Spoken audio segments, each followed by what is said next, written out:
Un coup de ciseau, apprécié par les clients. Dans ce salon à Rennes, pas question d'aller ailleurs pour ses habitués. Je viens toujours ici, on est très content des services et du coup on revient toujours là. Les commerces de proximité en général et les coiffeurs, les petites structures, il y a ce côté contact humain qui est super sympa. Des fidèles parmi les fidèles. Et pourtant, Bénédicte Brière craint de plus en plus pour son métier, en cause la montée d'une concurrence jugée déloyale.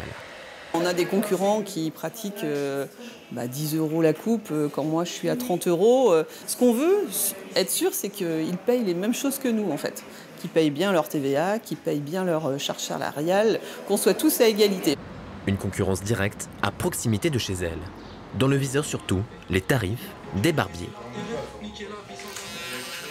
Colo Isaac propose des prix entre 5 et 25 €, moins cher, mais dans la norme selon lui. C'est rien à voir la coiffure entre les barbeurs et les autres coiffeurs. C'est plus ciseaux, peigne ciseaux, nous on est plus tondeuse.